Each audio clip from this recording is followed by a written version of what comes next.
अब तक east India company सूरत, मद्रास, बॉम्बे और कलकत्ता में फैक्ट्रीज एस्टैब्लिश कर चुकी थी और अपनी पावर्स भी बढ़ा रही थी। पर एक प्रॉब्लम थी, वो थी judicial system. Welcome to the day 6 of the series before independence. Company के पास अपनी आर्मी थी, अपना पैसा था और अपना ट्रेड सिस्टम भी था।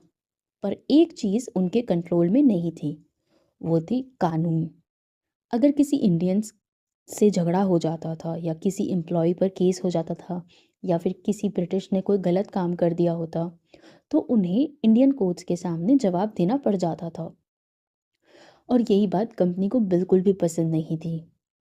इसलिए किंग जॉर्ज वन, जो इंग्लैंड के किंग थे, उन्होंने 24 सितंबर 1726 को ईस्ट इंडिया कंपनी के लिए एक चार्टर इशू करा था।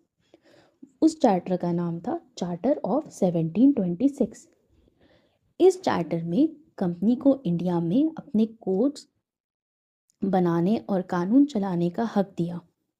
और ये कोर्ट इंडिया के तीनों प्रेसिडेंसी मद्रास, बॉम्बे और कलकत्ता में स्टैब्लिश हुई थी। और इन कोर्ट्स को मेयर कोर्ट्स भी कहा जाता था।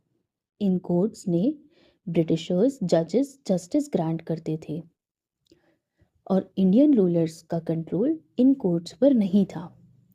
कंपनी के लोग अपने डिस्प्यूट्स जैसे सिविल डिस्प्यूट्स, प्रॉपर्टी मैटर्स सब ब्रिटिश कोर्ट में सॉल्व कर सकते थे।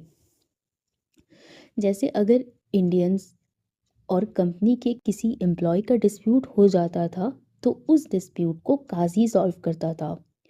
काजी मुगल टाइम के जज होते थे, वो लोगों के डिस्प्यूट को सॉल्व करते थे और वो इस्लामिक लॉ के हिसाब से चलते थे। इस्लामिक लॉ को हम शरीयत लॉ भी बोलते हैं।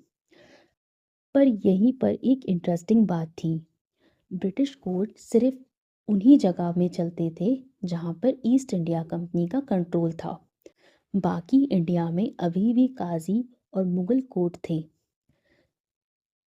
यहाँ एक देश में दो तरह के जस्टिस सिस्टम चल रहे थे। अब सोचो, जब कानून ही अलग अलग हो तो पावर किसके पास जाएगी? आगे क्या हुआ वो हम नेक्स्ट पार्ट में देखेंगे, कैसे इसी कंफ्यूजन ने ब्रिटिशर्स को और स्ट्रांग बना दिया। Till then, wait for the next part and please do subscribe my YouTube channel Important Facts.